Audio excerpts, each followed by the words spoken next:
Hi friends, आज हम बात करने वाले हैं फेसबुक और जियो की डील के बारे में which has taken place on 22 अप्रैल 2020।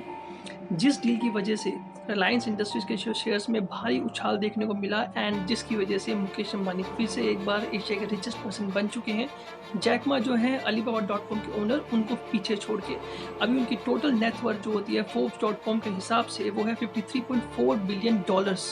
इस डील से जियो को मिले हैं फेसबुक की तरफ से 43,574 करोड़ रुपीस, मतलब कि लगभग 43,500 करोड़। अगर इसको डॉलर में हम कन्वर्ट करते हैं तो ये बनते हैं $5.7 बिलियन। और जैसे कि आप लोग जानते हैं कि रिलायंस जियो होली ओन्ड सब्सिडरी है रिलायंस इंडस्ट्रीज की, मतलब कि रिलायंस इंडस्ट्रीज का 100% शेयर होल्डिंग है रिलायंस जियो में, 100% मालिकाना हक है। और इस डील से कुछ ये बातें भी निकल के आती हैं कि जैसे पूरी दुनिया में ये किसी भी टेक्नोलॉजी कंपनी के द्वारा सबसे बड़ी इन्वेस्टमेंट है सिर्फ माइनॉरिटी शेयर्स को होल्ड करने के लिए। साथ ही साथ इंडिया में टेक्नोलॉजी सेक्टर में ये सबसे बड़ी एफडीआई है आज तक की। और इससे ये बात जो होती है आप लोगों के सामने आई चुकी होगी कि रिलायंस को इससे कितना फ़ायदा पहुंचा है। उसका रिजल्ट ये हुआ है कि रिलायंस जियो प्लेटफॉर्म जो है वो टॉप 5 पब्लिक लिस्टेड कंपनीज में आ चुका है इंडिया की in terms of market capitalisation. और सिर्फ यही नहीं,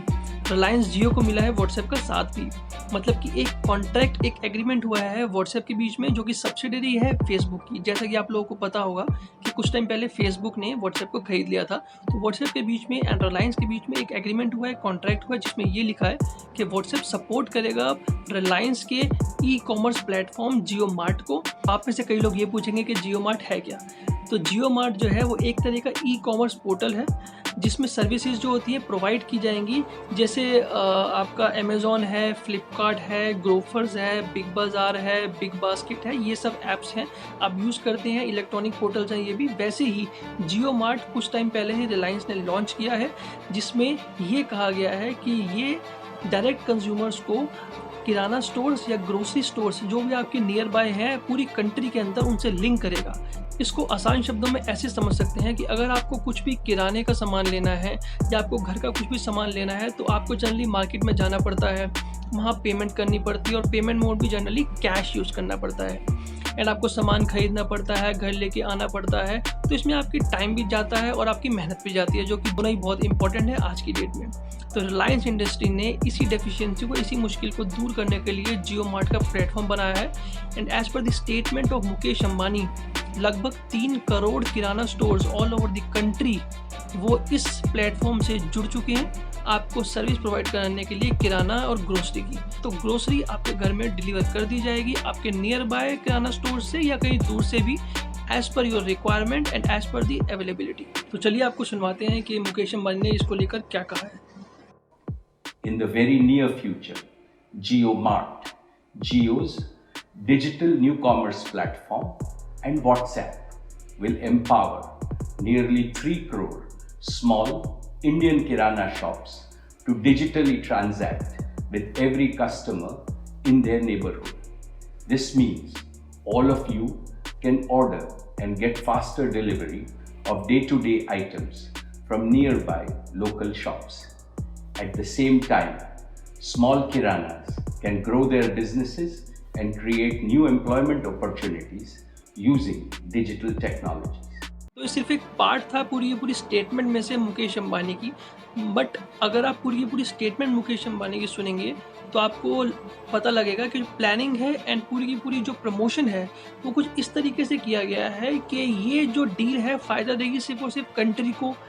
स्मॉल एंड मीडियम एंटरप्राइजेस को एंड कंज्यूमर्स को। बट मुकेश अंबानी ने स्पेसिफिकली 2-3 बार एम्फोसिस दिया है स्मॉल एंड मीडियम एंटरप्राइजेस के ऊपर, जो स्मॉल ट्रेडर्स हैं उनको फ़ायदा पहुंचाने के लिए।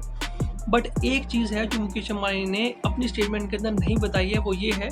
कि रिलायंस रिटेल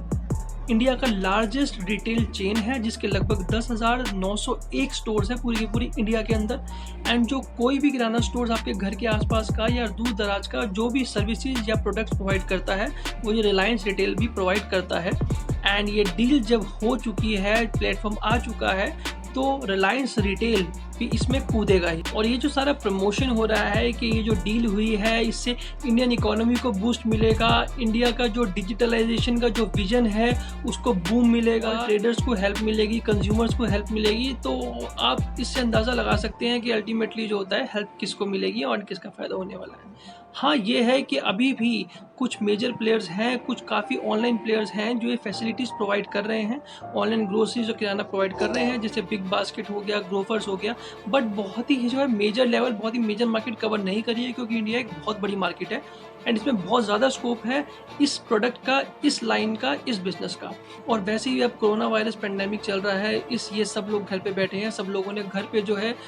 काम करना, घर पे जो है सामान मंगवाना, ऑनलाइन सब कुछ काम करना सीख लिया है, तो आने वाले टाइम में ये मार्केट बहुत ज़्यादा ग्रो करने वाली है। और आप ये समझने की कोशिश बिल्कुल मत कीजिएगा कि रिलायंस ऑनलाइन मार्केट में सिर्फ इसलिए आ रहा है ताकि वो ग्रोसरीज जो है वगैरह बेच सके आपको। रिलायंस इतना बड़ा कॉन्ग्लोमरेट है इंडिया का, वो सिर्फ आपको साबुन, शैम्पू, खाने पीने का सामान, छोटी मोटी चीज़ें ये सब बेचने के लिए ऑनलाइन थोड़ी ना आएगा। आपको जैसे कि मैंने बताया कि उसका रिलायंस रिटेल है, लार्जेस्ट चेन है, तो वो सिर्फ ग्रोसरीज नहीं प्रोवाइड करता, वो आपको जो होता है फूड प्रोवाइड करता है, वो आपको जो है क्लोथिंग प्रोवाइड करता है, फुटवेयर प्रोवाइड करता है, इलेक्ट्रॉनिक एंड गैजेट्स भी प्रोवाइड करता है आपको। तो बेसिकली होगा क्या कि आप माने या ना माने, रिलायंस इस मार्केट में कूदा है, डिजिटल मार्केट में फ्यूचरिस्टिक प्लान के साथ कूदा है एंड सारे के सारे कॉम्पिटिटर्स को अच्छा खासा कंपटीशन देने के लिए कूदा है, क्योंकि ये सारे प्रोडक्ट लाइंस भी आने वाले टाइम में रिलायंस के जियो मार्ट पे या और रिलायंस के प्लेटफॉर्म्स पे आएंगे ही। एंड आपको मैं एक और चीज़ बता दूं कि लास्ट ईयर की एजीएम में जो रिलायंस की हुई थी उसमें मुकेश अंबानी ने ये अनाउंसमेंट की थी कि वो रिलायंस को विदाउट डेट फ्री होकर चलाना चाहते हैं, ये उनका विजन है एंड इसके लिए उनके पास एक रोड मैप भी तैयार है। तो रिलायंस का जो होता है ये डील में एंटर करना उसी विजन की तरफ, उसी रोड मैप की तरफ एक और कदम है। रिलायंस का टोटल डेट 1,53,000 करोड़ का है एंड इस डील से लगभग उन्हें 38,000 अप्रॉक्सीमेटली मिलेंगे। वैसे तो डील 43,500 करोड़ में हुई है, but after adjustment of tax and capital gains, experts and business today की रिपोर्ट के हिसाब से उनको इतना अमाउंट मिलेगा।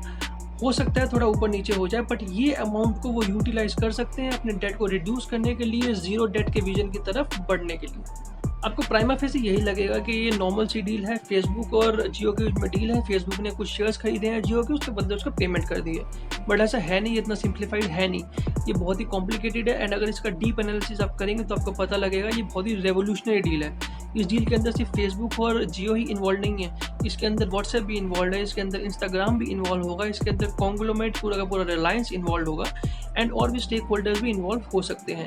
एंड ये बहुत ही ज़्यादा मेजर डील इसलिए भी है क्योंकि एक तरफ एक मेजर टेक जायंट है पूरे वर्ल्ड का और एक तरफ जो है मेजर कॉन्ग्लोमरेट है पूरे वर्ल्ड का, दोनों का आपस में जो है एक डील हुई है एंड इस डील से जो है सिनर्जीज निकलेंगी, वो दोनों को फ़ायदा तो पहुंचाएंगी,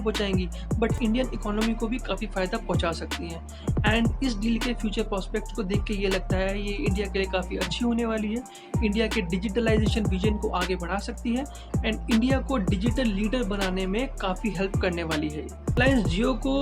आए हुए ज़्यादा टाइम भी नहीं हुआ है और आप देख ही रहे हैं टेलीकॉम सेक्टर में कैसे इसने तहलका मचा दिया है। बड़े बड़े जो मेजर प्लेयर्स हैं जो काफ़ी सालों से इंडियन मार्केट में हैं उनको भी काफ़ी हद तक इसने पीछे छोड़ दिया है। बट इस डील के बाद आप ये कह सकते हैं कि रिलायंस जियो सिर्फ एक टेलीकॉम सेक्टर की कंपनी नहीं है अब, बल्कि एक टेक्नोलॉजी लीडर बनने के लिए तैयारी में है